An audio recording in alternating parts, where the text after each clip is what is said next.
Welcome to Talk to SATV, sponsored by Grand Palace Hotel and Resort. Today, amongst us, we have a guest, Dr. Jack Efron. Dr. Jack Efron is a famous researcher and international observer, and he's also been into the academia. Welcome to the talk show. Thank you very much. Thank you for inviting me. Well, Dr. Jack Efron studied in different universities. He completed his BA honors in University of Cincinnati, USA. Later on, he did his LLB from University of British Columbia and his PhD from University of London. Then he started teaching in Griffith University, Australia. After that, he moved to University of Wellington, New Zealand. Then he also been an academician in University of Philippines. So he taught in different countries in different academic roles. He is an excellent researcher and international observer. Today we will talk with him about Donald Trump's idea. Where did it came from, and what is the model for American economy that he is looking for? Well, Mr. Jack, the neoliberalism policy of 1800 of British Liberal Party, Lord Palmerston, Sir William Gladstone, and that's been accepted by American liberalists as well as the European leaders later on. And it's been at stake in the 1800s. In the 1800s, right. And that's been at stake in now by the policy that's been adopted by President Donald Trump. Well, what the likely results of those policy that's been accepted by President Donald Trump? Our viewers are interested to listen. All right, let me clarify. You're right. In the 1800s, what we today call neoliberalism, then it was classic liberalism, was the policy of most Western countries. Britain, America, Europe, France, Germany.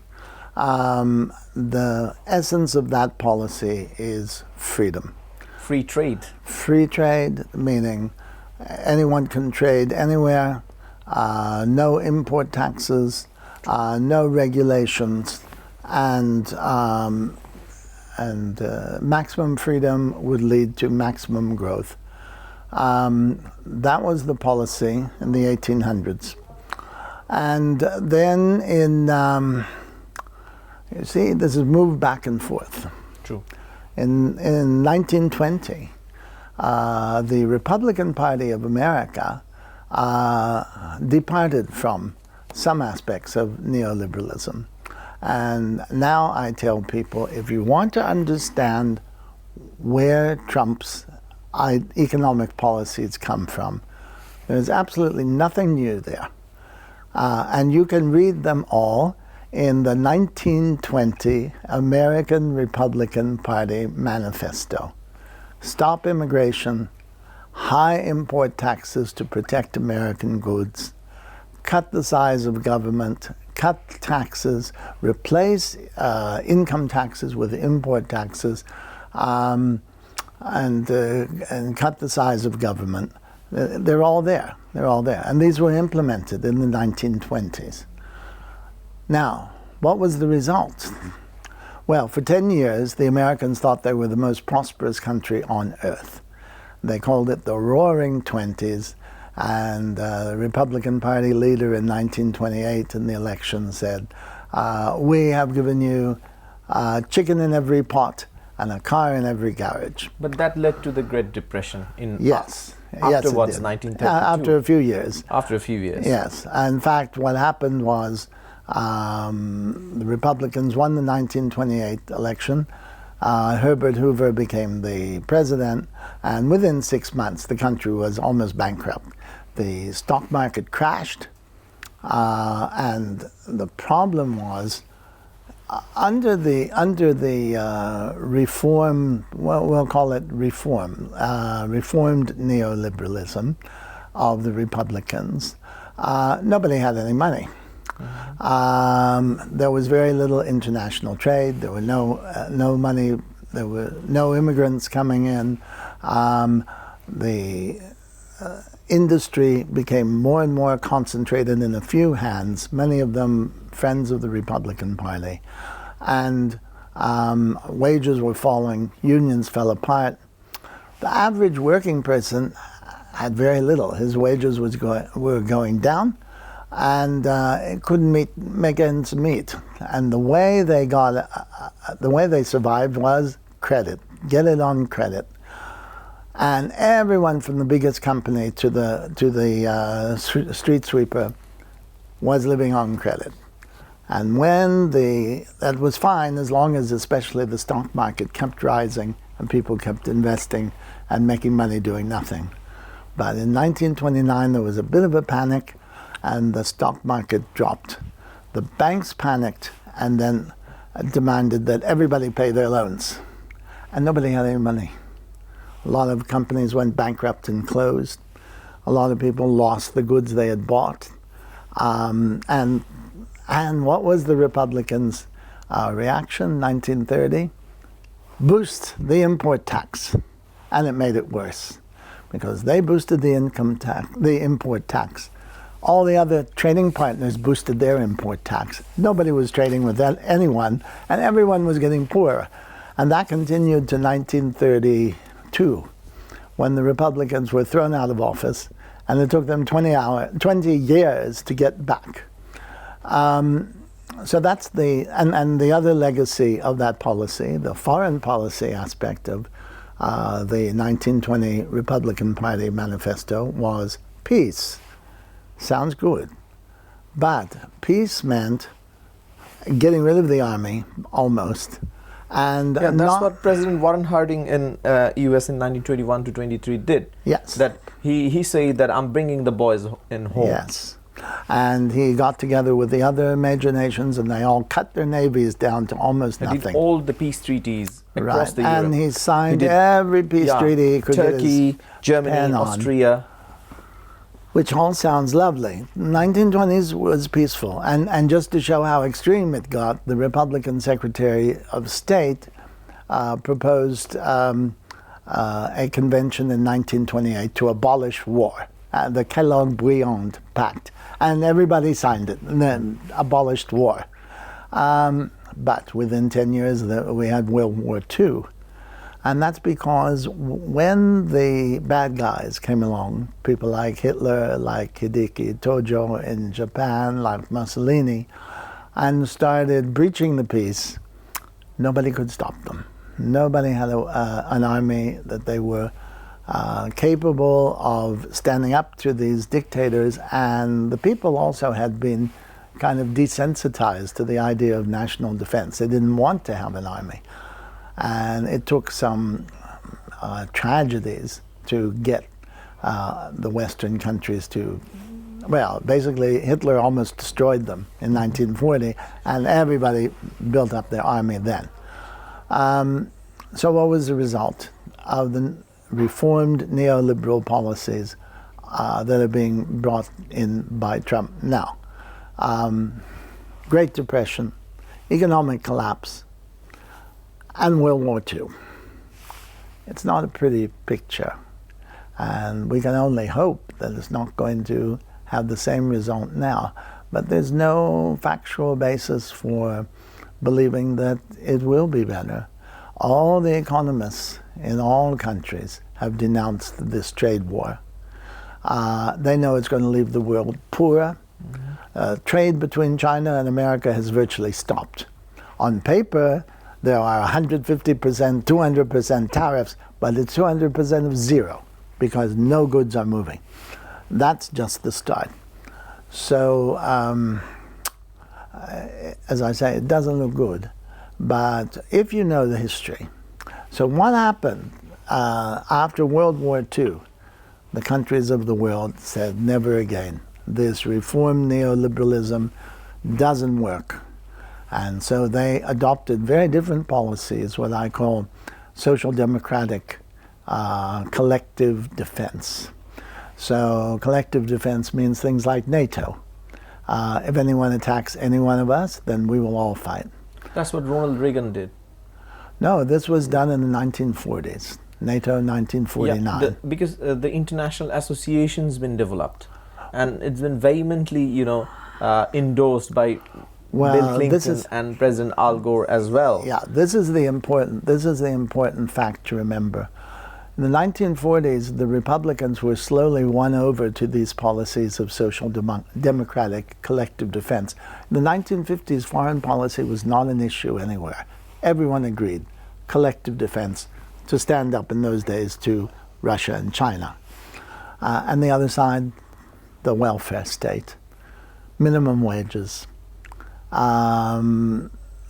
investing in the poor, bringing down poverty, and investing in government regulation and investment in the private sector. But Mr. Trump is not denying all these facts. Oh, well, he's rejecting all of them. But And he's trying to get rid of one by executive order after executive order. So what is he trying to do? He's trying to go back to 1920. In the 1940s, from 1945 to 1965-70, neoliberalism and reform neoliberalism were buried, and the social democratic collective defense consensus emerged in virtually all countries.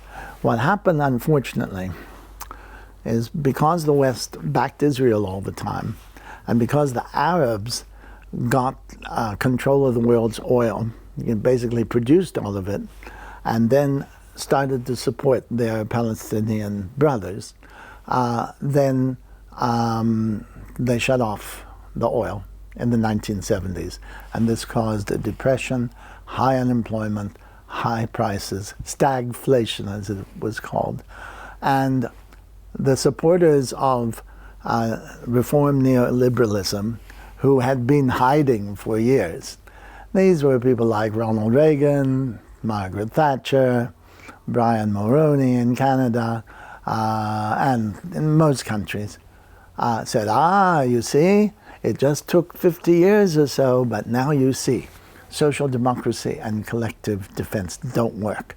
So collective defense they didn't really reject in those days. Ronald Reagan supported the common foreign policy, but the welfare state, unions, regulation of business, progressive income taxes, they rejected all of this.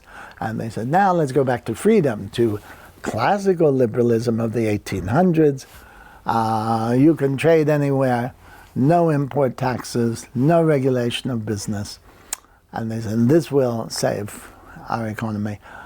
It worked for about 10 years. Okay. Jack, I'll stop you over there, Okay. because now it's a time to go on a break. Sure. Ladies and gentlemen, we were talking about neoliberalism and neoclassical liberalism, and we will get back to that after the break. Do come back after the break.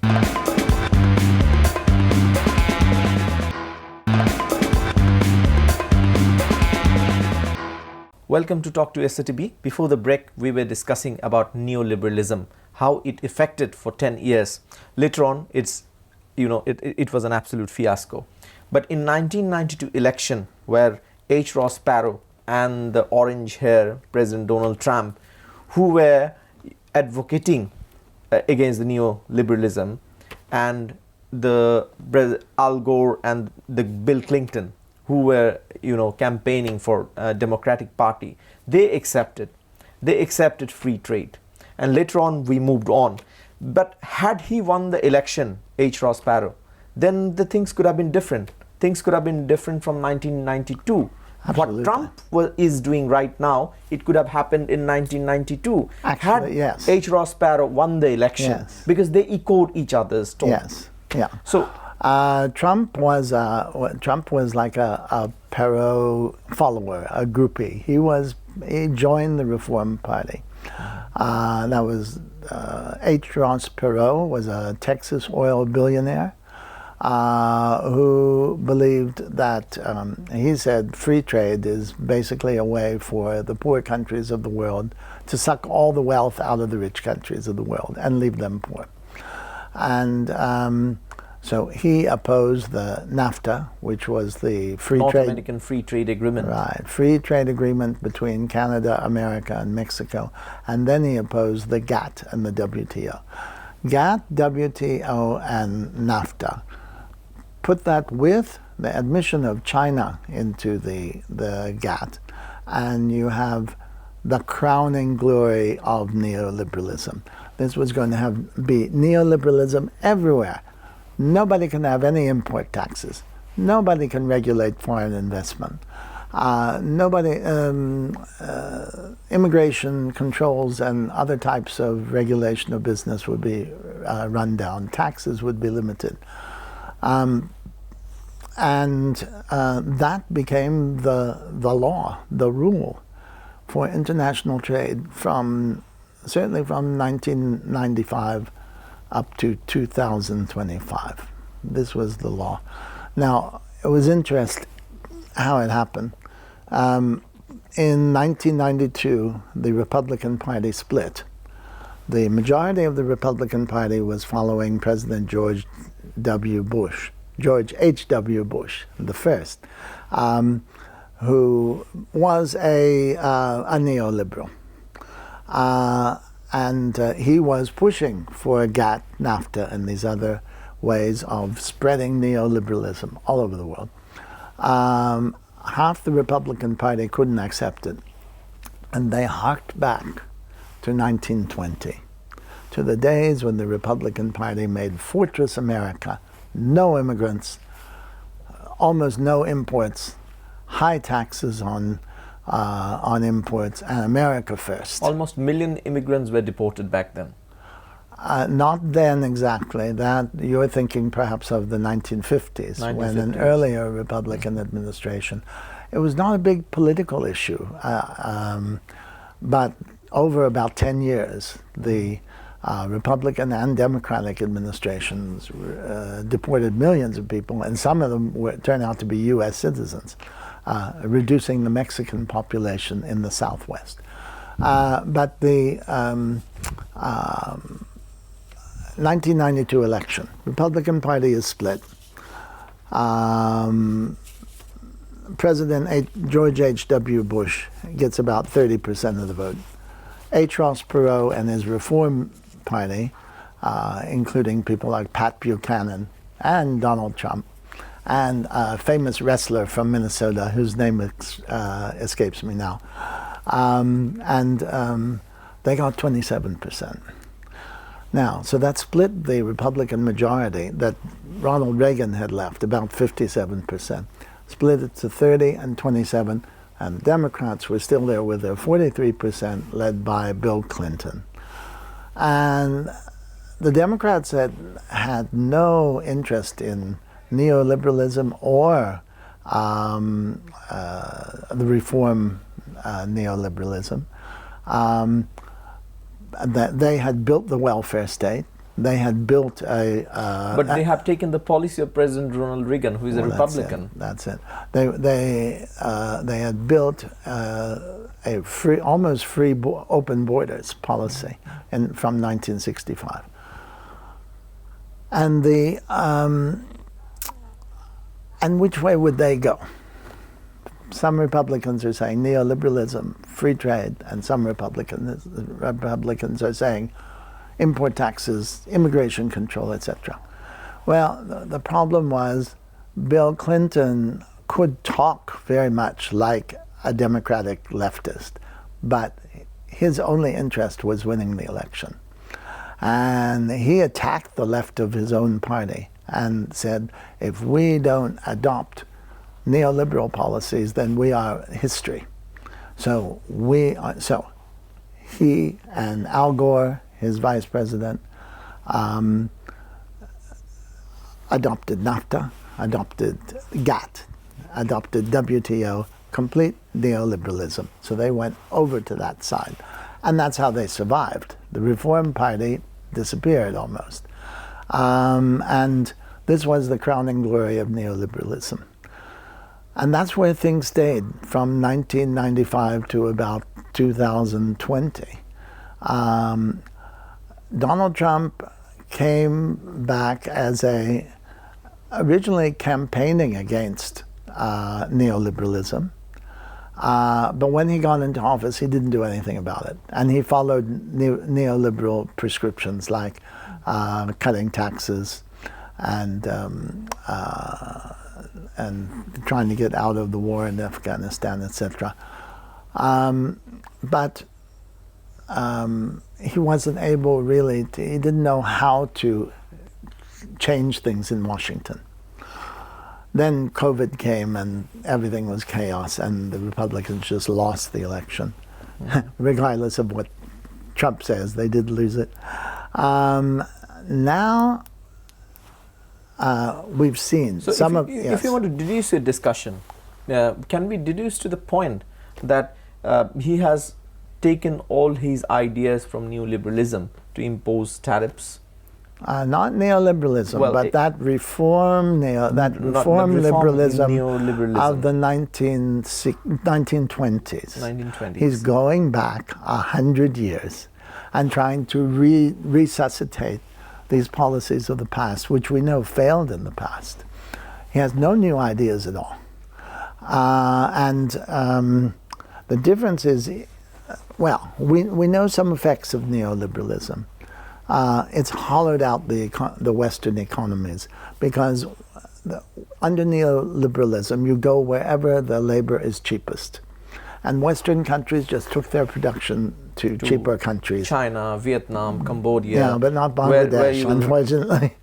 And fortunately for us, it's in Bangladesh. To some degree, as well. yeah. To some They degree, put it's in you into the Bangladesh. supply chain. So, yeah. definitely. So, and the result is poverty in America. And the result is young people who never have a home of their own, who never have a full-time job. They're working 3, 4, 5 Uber-type jobs, and large manufacturing factories closed, and China ascendant, and sucking wealth from the West.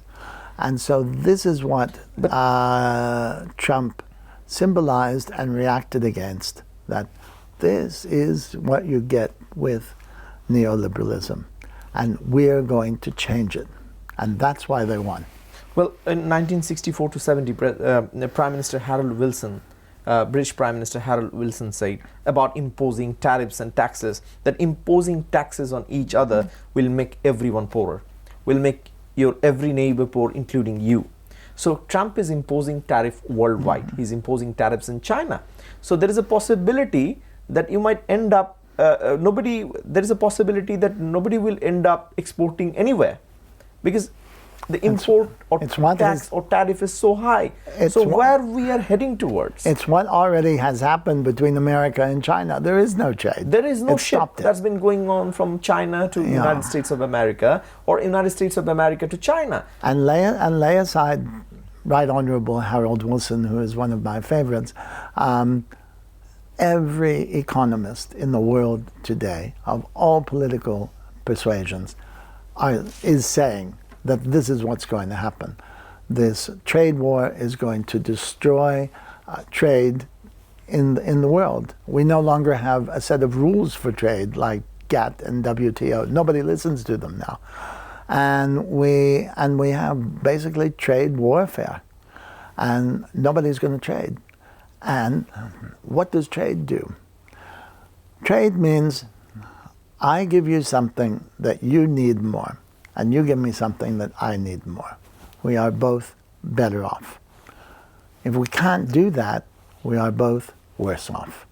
And if this trade war destroys trade, the world becomes poorer. And everyone's expecting a recession this year in all the countries. And there's no good news coming out of this. So why not American people are reacting? They're not hobbledehoys. So they are. The economists are raising their concerns again and again. Oh, yes. But if we go on like this, there will be a status quo in world trade. So why the American people are not reacting? Are they liking the policies of 1920s? They sound good. The policies sound good. And they sounded good to their grandparents too. First of all, the American people are not going to go out in the streets and demonstrate on tax policy. It's too complicated. They don't understand it. However, what were the Republicans' strength in 2024 in the polls? The economy and immigration. The recent polls are that the Republicans are behind the Democrats on economy and inflation. Economy and immigration. Which is after a long time. Well, in the past few months, it's changed. The Republicans were leading in January, and they're following in March. So the American people are rejecting it. They don't totally understand it, but they know this is chaos. It can't be good. That's the first point. Second is, it's not exactly true that everyone is quiet or that the Trump government don't listen to anyone. First of all, the stock market crashed when the import taxes were put on. What did Trump do? He actually suspended the tariff, the import taxes. The CEO of Walmart rang Trump and protested about certain aspects of his policy, and he changed it. So that is the light at the end of the Trump tunnel. They say, we can do whatever we want. We don't have to listen to anyone. But they do listen, but you see, there's no policy. So the result is, if somebody cries to Trump and he says, oh, yes, you're right, so he'll change it. That is why, on one day in March 2025, import taxes were different at 9 o'clock in the morning and at 3 o'clock in the afternoon. So it's a very quick shift. That is the kind of policy you have going on now. I will stop you over there, yes. because now it's the time to go on a break. Ladies and gentlemen, we were discussing about the reason behind Mr. Donald Trump's tariff policy. We will dig more onto it after we come back from the break. Do come back after the break.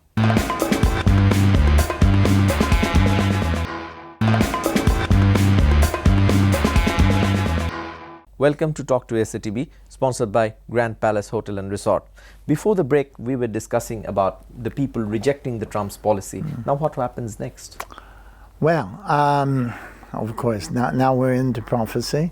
I think the first thing to note is that when they say the government's support is down in the polls, it went from where it was in 2024, which was high, down to where it was in 2017, because the people rejected his policies very quickly in 2017 as well. And as they see factories closing, unemployment going up, the price rises that will come just from the import tax are going to be significant. Last week, the government got all upset because Jeff Bezos said, I'm going to put in my catalog how much money your import taxes are costing each customer when we give them the bill.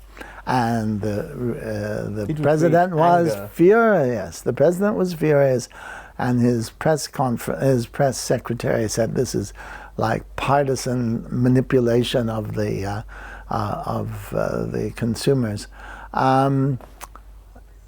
As people understand what the results are, I think their results will tank. Then the question is, how far and how fast will Trump go to run away from these policies that aren't working? If he goes pretty fast and pretty early, then his government may survive and hopefully move on to other things. But if he delays too much, and if he creates the impression, as he did in the COVID epidemic, that he doesn't care what people think and he's going to do what he wants to do, I think people will just turn their backs and say, he's out in 2028, I'm not going to listen to him anymore. Then what can they do? The other thing is, what will the Democratic Party do?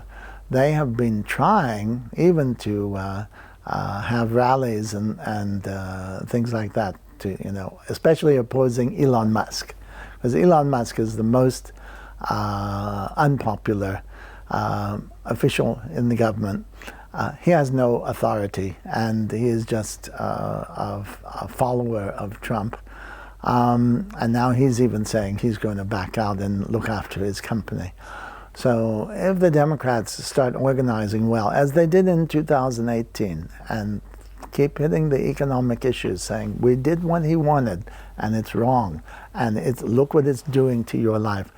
I think, as they did in 2018, the Democrats will win the Congress in 2026 by a long chalk, and then Trump becomes just a figurehead for 2 years.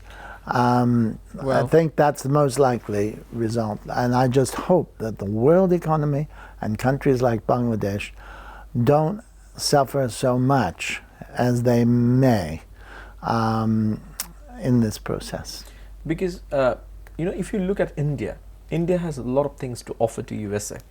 Like India has to offer, in terms of international trade, they can offer a lot of things to Donald Trump because they have a bigger market.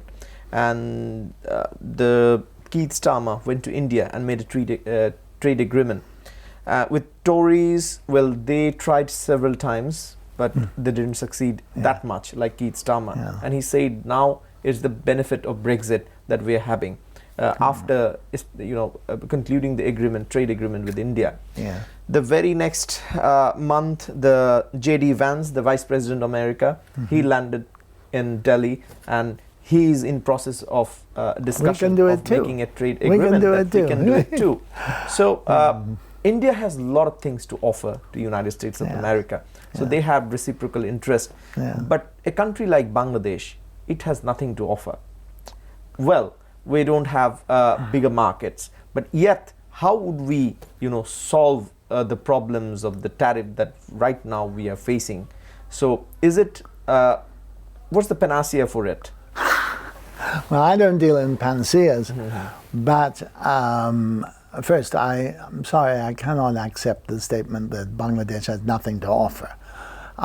It may not be so clear what Donald Trump would want from Bangladesh in return for cuts in the import tax. I know going to him and saying, oh, we're a poor country, we can't pay these taxes, is not going to impress him. But he is going to say, his instinct is always to say, okay, you want me to do that, what can you do for me? Then I think it's up to Bangladesh to get creative real fast and say, oh, well, we can support you on some foreign policy issues. But they have to be careful because he's very anti-Muslim and he's anti-Palestinian, and they can't walk into that trap. But maybe they can support him on some foreign policy issues, on some trade issues. They can promise that they will move their economy away from a t-shirt based economy toward other products and services that they really need in America, like microchips and this kind of thing. Supply what they need. Then just listen to what Trump says, whatever he wants. If you give it to him, he will look after you. Well, in terms of Middle East, the policy of Trump in terms of Middle East, we'd love to know about it, because after you yourself was discussing about the fact after the creation of OPEC, the Western consumers have to pay taxes, to pay larger taxes, and that made them poor. And that time it was a distance was created between the West and the Middle East, and it's still that goes on. So and that has a very long distance impact, and the impact is right now. And you can see the citizens of Middle East, they do nothing. They buy big businesses in West literally by doing nothing.